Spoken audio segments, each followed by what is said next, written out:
Alabama Power, Beam, W.C. Bradley, Russell County, the City of Phoenix City, St. Francis Emory, Aflac, and Troy. Please, a round of applause for all of our Platinum members. And of course, we got coffee we're going to be bringing around to you a little bit, and our coffee today is provided by the awesome folks at Buffalo Rock Pepsi, always providing a very refreshing morning for us. And our business sponsors today are still serving veterans. I'd like to welcome up Reggie Gooden and also Kate McCrae this morning.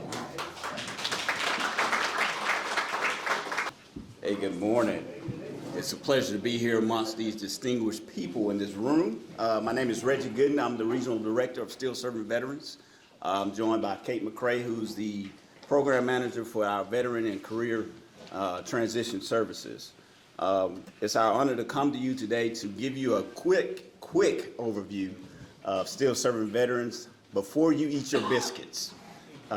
So this morning, like I said, I am a retired veteran. I retired in 2019 after 30 years and 29 days of service.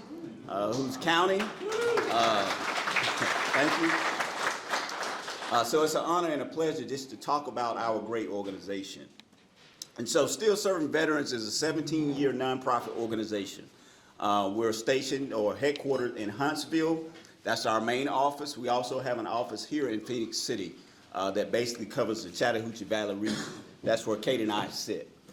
Our mission basically is to serve and honor veterans and their families, to empower them to build meaningful careers, as well as connect them to benefits and services and resources like great partners here, a part of the chamber, as well as in the community.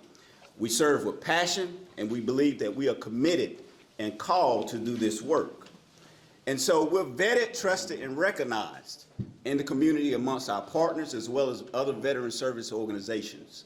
We were voted last year as a nonprofit of the year for Madison County in Alabama, as well as, in Huntsville. We're also the nonprofit for the city of Madison. And so we all have partners, particularly within the Call of Duty. Call of Duty is our primary endowment sponsor, meaning the game. A lot of people laugh at that, but it's their way to give back to the veteran community. And we're really blessed to have them as our primary donor. And so I have to put a shameless plug out there. I've placed donor cards on the tables. We're always accepting donors and sponsors. So if you feel like you want to give back to the veteran community and help us as we help veterans, please feel free to fill out that card and give it back to us at the end of this presentation. And so now I'll turn it over to Kate before Dennis gives me the hook to get off the stage. Hi, I'm Kate McCrae. I'm also an Army veteran and retired in 2015 here out of Fort Benning.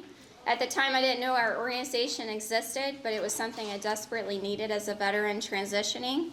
And so what we provide is that transition assistance to veterans to get them ready to be back in the civilian sector after doing what their country's called them to do in their career in the military. And we do that through talking about and professional coaching to what's next in their lives, and then taking them through the step process to get them entered back into the civilian sector and making an impact in their communities. And that's through the step process of having a resume, learning how to target your resume, go through interviews, and things that soldiers don't ordinarily do the same way that civilians do while they're in the service. And our big things for the community then are to connect our veterans who have a lot to offer and a lot of value to community members who need employees that are confident and who are well equipped to be in leadership positions within their organizations. And then on top of that, we have a database then that we're able to connect our clients with local businesses and opportunities that exist. Okay, so Dennis has given me, thanks Kate, Dennis has given me one more minute, so I use that up. So just because we're located here in Alabama, as well as Huntsville and all over the place, just know that we're able to service veterans wherever they are. A lot of people think we're catered toward this area, but as long as we can connect virtually or telephonically, we're able to assist veterans all over the world. So please put that out there to your veterans that you may meet in the communities, but we're here to serve, and we love what we do. Thank you very much. All right, next let's get our Soldier of the Month, Eric Anderson. I'd like to bring him up with our soldier from the Public Affairs Office at Fort Benning. what goes on the installation when I come here, and this is my favorite engagement that I do on a monthly recurring basis. 316th Cavalry Brigade is one of our training units, part of the trade doc mission. What they do is they offer a majority of our advanced training, some 70-odd courses that soldiers can take to get better. We are big believers in getting better while you're vetting, and to that end, Sergeant Samaro is part of the support that happens, and he is a 19-kilo tanker, and he works helping with the Master Gunner program and other tank-related things. So without any further ado, Sergeant Samaro.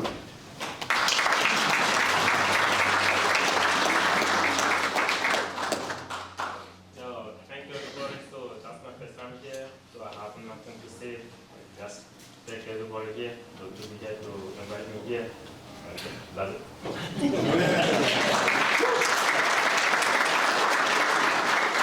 On behalf of all the folks at East Alabama Chamber, all of our members, we would love for you to have this bag. It's got some goodies in there from some of our various members. Also, a commemorative coin from the East Alabama Chamber of Commerce. We'd love for you to have as well. Thank you for your service. Thank you for being here. Thank you so much. Awesome. Somerville Baptist Church. Mr. Steve Pace, would you please come up? Woo-hoo.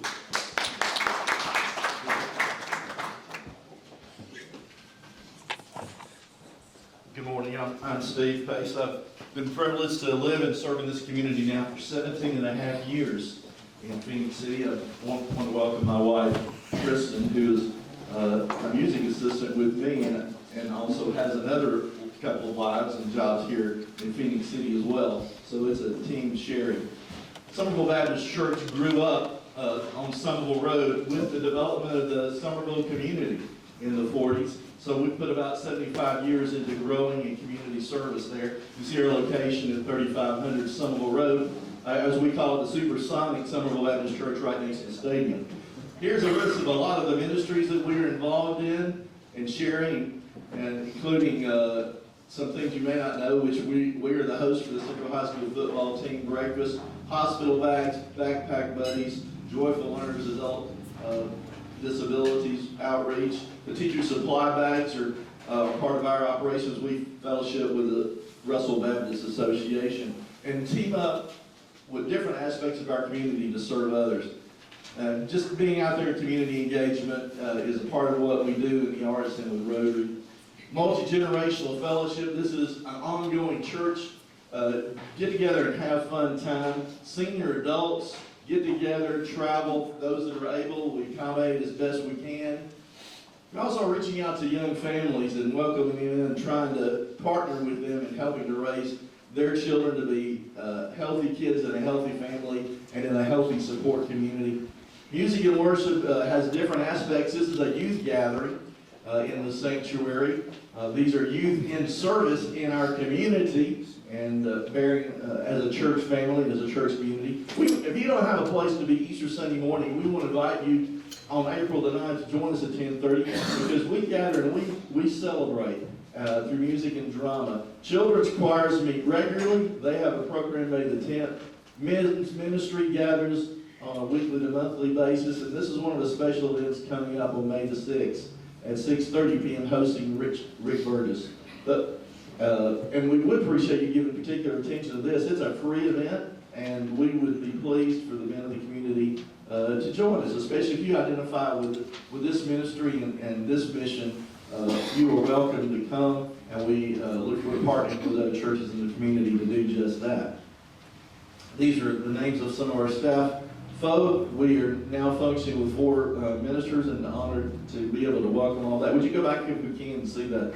Our website is somervillebc.com, and our general email is somervillebc@gmail.com, and there's a phone number should you happen to need it. And then pressing on.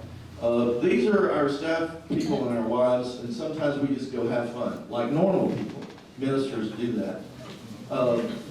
This is a setting of the Last Supper, or the Living Last Supper that you just saw, an event we do alternately in the Holy Week season. But the point of that is to simply say, the sanctuary is set, the table is set, the blessings of God are available, and we just seek to join together in Jesus' name to bless each other and to serve our community. And we'll wait for that one, and now back to the logo.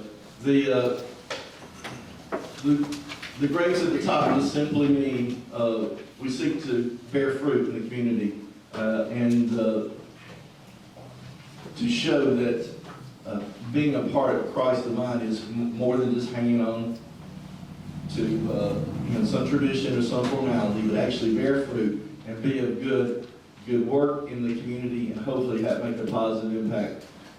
Now, we know that not everybody is into church or would necessarily agree with or identify with any particular church.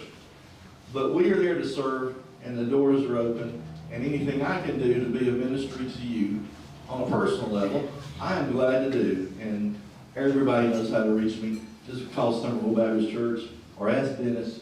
And we are just honored to be in the journey with you along this way to continue to make Phoenix City a better place. Thank you very much. Hey, we couldn't do it without our brand new members, and we have several new members this month to introduce. First off, do we have someone here from Shade Killers Tree Service this morning? Mr. Ron Sherwood here. Thank you for being here this morning. Thank you for your membership. Just tell you guys about Shade Killers Tree Service, and you can read along with me if you'd like. It's on your table. Let's see. Veteran-owned and operated, serving Lee County, Russell County, Macon County, and Harris County. Shade Killers can take care of all your tree trimming and tree removal needs. They also sell firewood, delivery, and pickup is available. At Shade Killers, we pride ourselves on professionalism and customer satisfaction. We bring the sunshine. Ladies and gentlemen, Shade Killers Tree Service. Thank you. If you need some firewood, reach out to my buddy Ron. I know he can get it right over there in an instant. Anyone here this morning from River City Pressure Washing? Awesome. Welcome. Glad to have you here. Our services restore color and vibrance by removing dirt, mold, moss, and algae that dulls your exterior's appearance. We offer surface cleaning for concrete driveways and sidewalks, pool areas, brick, and stone. We also offer soft washing services to renew areas that may be damaged by high pressure. Patrick Foles and the folks at River City Pressure Washing, thank you for your membership. Thanks for being here this morning. A round of applause for them, please. It is Van Palmer here. Van Palmer here this morning from Covenant Woods Senior Living Community. Welcome. At Covenant Woods, we believe in an active atmosphere that provides our residents with a lifestyle that encourages independence. We are a full-service community that offers you the perfect balance of quality service and independent living. Our spacious and attractive 17-acre woody grounds are located minutes away from uptown Columbus with all the amenities of Fort Benning and less than an hour from the beautiful Callaway Gardens. Covenant Woods Senior Living Community. Van's information is on the table as well if you guys got questions, or you can see him in the Power of Five. So thank you, Covenant Woods Senior Living Community. A round of applause for those guys. Do we have anybody here this morning from Vape Nexus? Vape Nexus in the house. Awesome. Glad to be here. Thank you so much. Glad to have you. Are you Nicholas? Awesome, Nicholas. Vape Nexus is primarily and will always be a vape shop geared towards getting smokers to quit or move them to a safer method of using nicotine products. His email address and phone number for Vape Nexus is on the paperwork on your table as well. So a round of applause for our friends at Vape Nexus. And Pavement Repair Solutions. Anyone here this morning from Pavement? Awesome. Welcome. So glad to have you. We are PRS to fill a void in the paving and asphalt maintenance industry. That void is the availability of reliable service providers that focus on preserving and repairing asphalt services. There are plenty of qualified paving contractors, but very few contractors that focus on repairs only. That's where we come in. We offer pothole repair services in LaGrange, Warm Springs, Columbus, along with Phoenix City. We're serving local and county governments, school systems and universities, healthcare and hospitality, property management companies, and industrial facilities. We can provide a solution to fit any situation and any budget. Reach out to the folks at Pavement Repair Solutions. Emily Harrison, right? Is that you, Emily? Yes. Awesome. Thank you for being here. Thank you for your membership. A round of applause for all of our new members. All right, who needs some coffee? If anybody needs coffee, we've got our friends from the American Legion, Post 135, bringing it around to you. We got coffee. I see some orange juice. Anybody, just show your hands and they'll get it around to you. And while they're bringing it around, we're going to continue right on. Ladies and gentlemen, please put your hands together for our CEO and President of the East Alabama Chamber of Commerce, Mr. Dennis Beeson.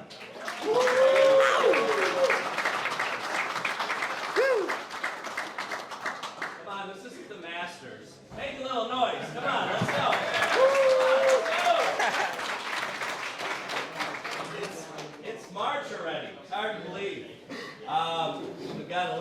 St. Patrick's theme going on during our presentation. I was supposed to wear my hat and bow tie, but I forgot. Eden said I wasn't allowed to. Just trying to protect my image. So, thank you all for being here. It's too late to protect it, for sure. Thank you all for being here. What a great turnout. I think we've got about 85 people in the room, so that's pretty awesome. The one thing, a couple things I wanted to talk to you about is to remind you that we are pushing forward for membership. So if you are in this room and you just joined the Chamber of Commerce, will you raise your hand? You just joined. Yeah. And if you are in this room and you're considering joining the Chamber, raise your hand. There's a gentleman that's up back there. We're glad to have you here. The power of membership is something I can't explain to you except for just looking around the room. It's a tough market out there when we're competing against global companies. We're competing against the internet if we're selling retail type products. Those of you in the service industry, you know you can't really get the service products on the internet. However, they certainly can do searches and quotes and things like that. What's really nice about our membership directory right now is we're actually starting to show up almost at the top of the Google search list. So when somebody does a Google search for your company, it's actually coming up as our directory at the top of the list. So oftentimes we get calls because they call the number that's associated with the Google search, and it's us looking for you. And then we pass it on to you. So, power of membership. Please frequent your members. And if you have not gone to your smartphone or your computer, and you have not gone to EALCC.com, and gone to the member directory before you go shopping, shame! Shame on you. Isn't that what the Baptist minister is supposed to do? Shame! Hey, shame! Shame! Amen. Our motto, as all of you know, is to shop local and to seek out a chamber member first. What the second part of that is to seek out a chamber member first. You're not going to find everything you're looking for right here. I understand that. But if you'll just look first, that gives your local folks a chance. And those of you that may buy products, understand something. If you go in and tell them that you're a chamber member and ask for a chamber discount, you might be surprised. They may offer that up. And I think I've told you guys a few times, we got these cool little keychain things, and they say your name. If you need one, we'll get you one. I think we probably have a few here. If not, we'll get one at the office for you. Walk in the door and say, hey, I'm a Chamber of Commerce member. So are you. Do you have any kind of discounts going on right now? All right? We've got a big event coming up on Monday, March 20th. Monday, March 20th. It's not on your tables, but it is a networking and customer service training. So we're going to have Kim and Matt Cantrell from 2 Impact talking about customer service. I will tell you this, folks. Customer service has kind of been my whole life. And I used to do customer service training. Since I've been down here in Alabama, I will politely say, some of you need it. I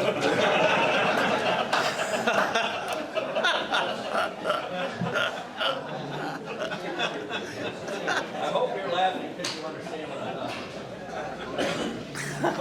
about. Folks, it's so important. It's the difference that your company has over somebody else is how you treat them and how you respect them. And I hope that when you come to the East Alabama Chamber of Commerce events and you talk to any of our staff or any of our ambassadors, you feel welcome. You feel appreciated, because that's what we want you to feel like. We want you to feel like you're walking to a group of people that you know and that you feel comfortable with. And we will always try to put that image forth. And if we don't, please come tell me, because I want to fix that problem. So I'm going to stop talking because we had a great speaker coming up. I'm so happy that my friend Colonel Malley is here. And Sergeant Major, always great to see you, sir. Thanks for being here. He's a Phoenix City guy. Yes, he is. He is. So, on that note, Dave, take it away, sir. Yes, I want to get to the keynote speaker too, but first we're going to do the Power of 5 networking. If this is your first time being at one of our breakfasts, would you please raise your hand if it's your first time being at a breakfast? Hold it up for just a second. Everybody's just kind of looking around the room. There you go. Now, what we're going to do is the next 5 minutes, we call it the Power of 5 networking. The idea is for you to network with as many different people as you can. This is the opportunity to get your business cards out or look at Barry Oswald's really cool digital business card. Anyway, 5 minutes, as many people as you can. We'll be back in 5 minutes. Go!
He's the garrison commander of Fort Benning. Please show some love.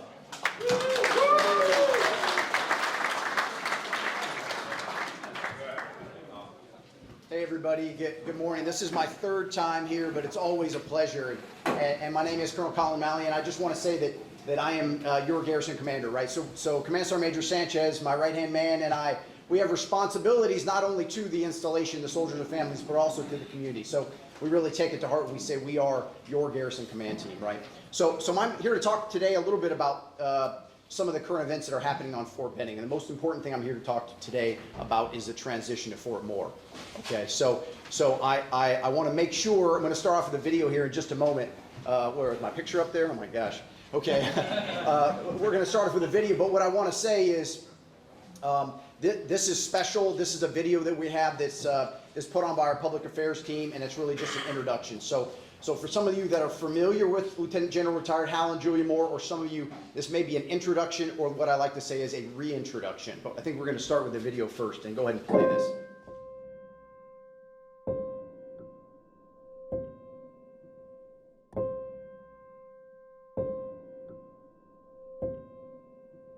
Yeah, General Moore was a great leader. He was right there on the ground with us. But she saw other people whose husbands were killed, and she knew her job was to take care of families. I knew we'd prevail.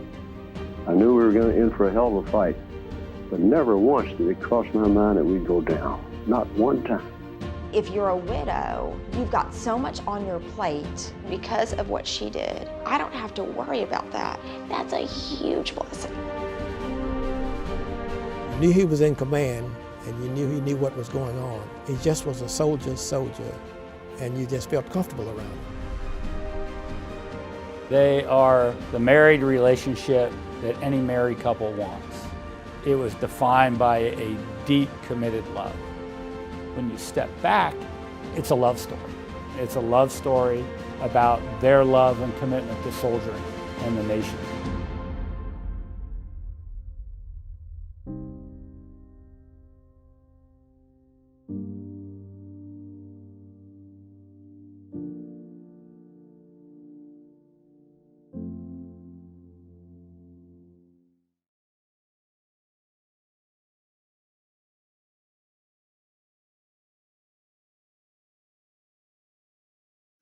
Video, right? There's obviously going to be more, and we're going, as we get closer to the date renaming, I'm going to talk a little bit about this, but this is just our introductory video. So we are rapidly approaching a unique time in our history where we're going to be renaming the installation in honor of Lieutenant General Hal and Julia Moore, and we're blessed, right? Because of the 9 posts that are being renamed, we're the only one that's being named for a couple.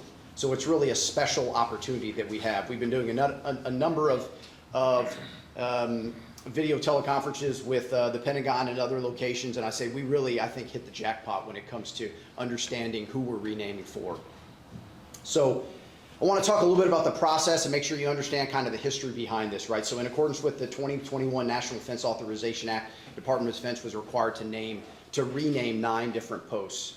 And we have until 1 January 2024 to do this. So across the country, a number of these renamings are occurring kind of on a phasing. We will not be the first. I think we'll be the third. Some of the dates are still being locked in, but in April will be the first that you'll see that occur, and likely all the way into the July, August, September timeframe. Again, so Congress told us we have to do it by 1 January 2024, so we're still working out those dates. Again, they are going to be sequential. But as far as the installation from Fort Benning transitioning to Fort Moore, I want to talk to you a little bit about the process, right? So we have conducted a thorough review of all real property, buildings, roads, and everything that falls under the 2021 National Defense Authorization Act. There are a couple of subsequent pieces that also occur, but we basically have a catalog of all the items that need to change, and we're ready to do that.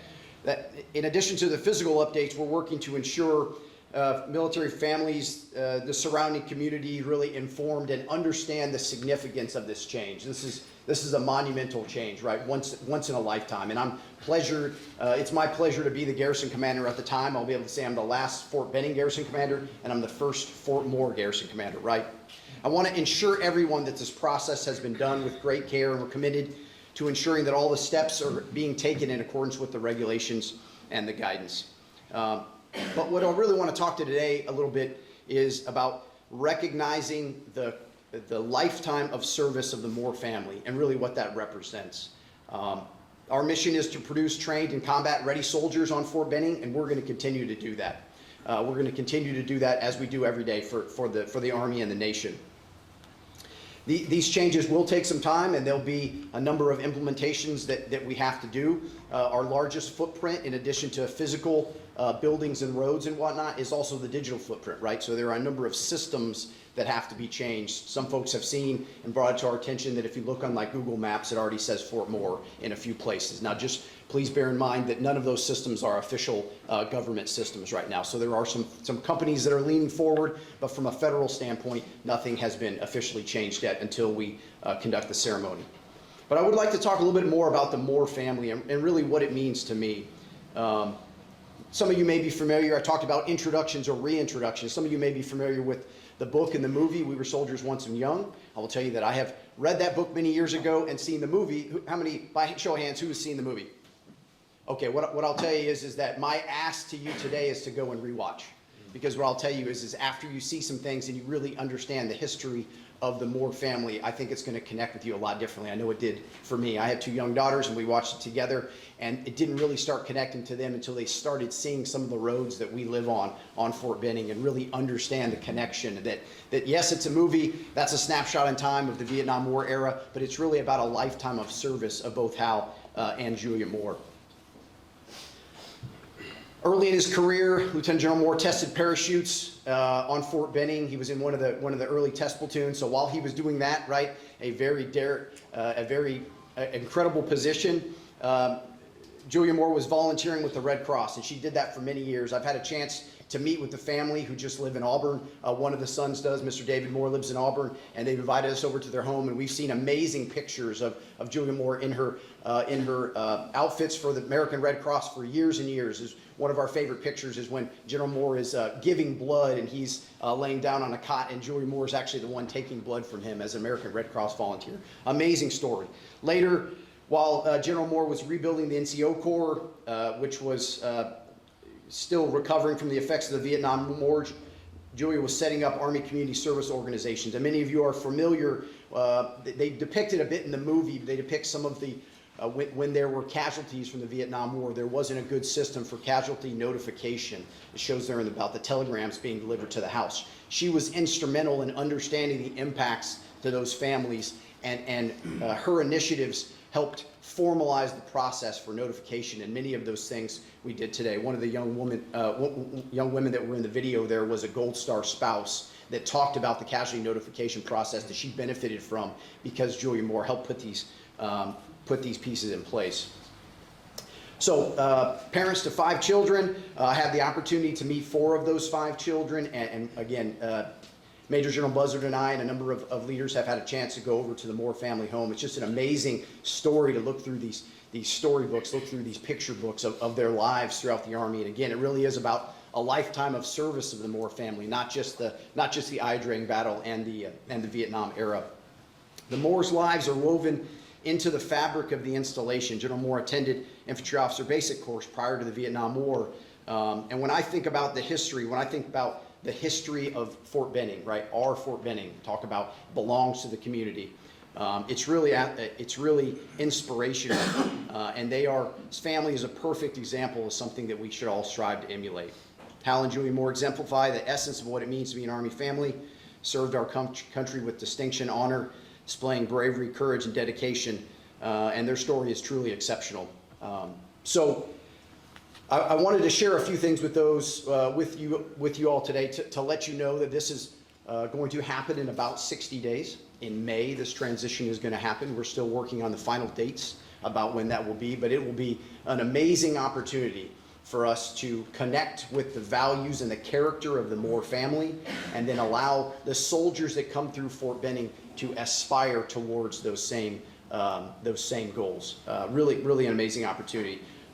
Thank you for allowing me to come and share some of this and introduce or reintroduce the Moore family to you today. I think I have a few minutes. If Dennis doesn't give me the hook, I think I have a few minutes to answer a few questions, but I would just like to say it really is also special for me as a garrison commander to come and have these connections with the community. It really is a special opportunity, and Major General Buzzard has asked me to come out and make sure that we use this as an educational opportunity to talk about the Moore family so we really understand the story behind the renaming. So thank you so much for being a great community partner, and I will say that I have a number of these engagements booked, but to talk to the community, but this is the first place that I came. Okay.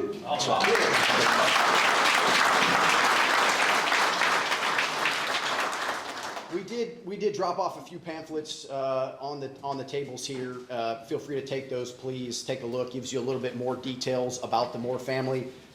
This picture is one of our favorites, and it was actually the picture that was the official picture that was used by the Department of Defense Naming Commission. This was the first one here, and we really think it's one of the Moore family's favorite pictures of the Moores. So I just want to open it up to questions now to see if anybody has anything they'd like to ask or talk about. Question in the back, sir. I know there's a lot of roads that's Benning, and I guess that's part of the big plan.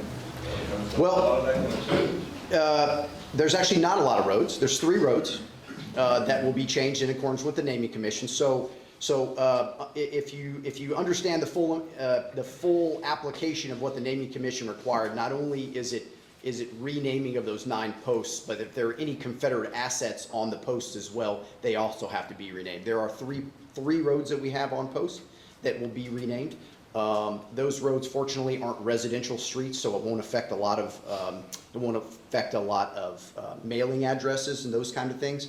And those will also be changed. Actually, they'll be expunged. They'll be taken down on the day that we conduct the ceremony. So they will be in conjunction with when it transitions to Fort Moore. Those will go away. The one that does affect the Columbus community probably the most is Benning Boulevard. Benning Boulevard comes out the main gate there by the NIM, and Benning Boulevard extends off post into the city of Columbus. And we're working with them. Obviously, we don't have any authority to rename Benning Boulevard in Columbus. I only have the authority to rename Benning Boulevard on post. That one, for example, will be changed to Legacy Way, and it'll be adjusted there. So, you're third, sir. I'm going to go right over here because his hand was up first. So.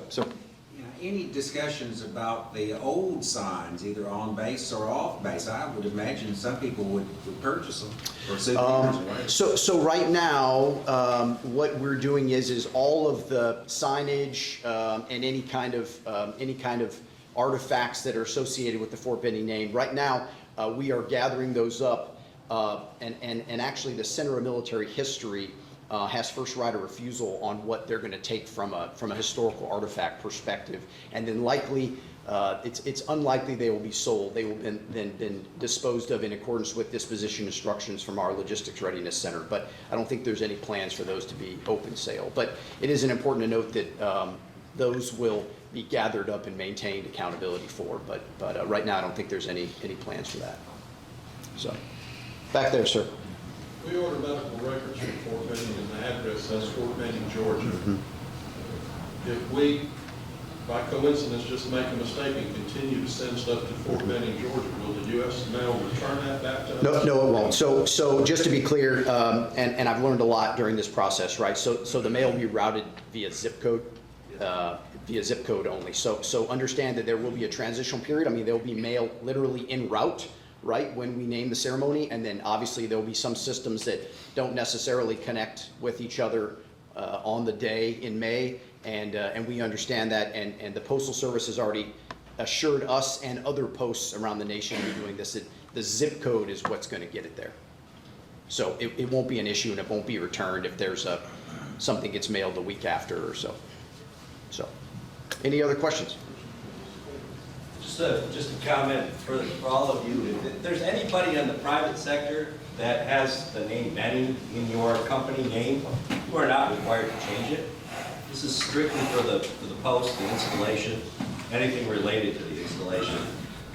So don't panic if you've got a bunch of letterhead that says Fort Benning Company, you can keep it. Eventually you may want to change it, but it doesn't necessarily affect you as a private business owner. I do get questions quite a bit that talk about, is the fort going to be named Fort Hal and Julia Moore? I mean, the answer to that is it's going to be Fort Moore, right? And then underneath the signage that we're anticipating is going to say in honor of Lieutenant General Hal and Julia Moore, right? But it's not going to be named Fort Hal and Julia Moore. It's going to be Fort Moore. Just to be clear, I get that question quite a bit as well. So, any other questions? Nobody has any that wasn't any hard questions. Come on, we have anything else that? Okay, well, thank you so much for allowing me to come here and share this with you. I think this is an amazing opportunity that we had, and it is my privilege to share it with the community. So thank you so much, and hope everybody has a great rest of their day.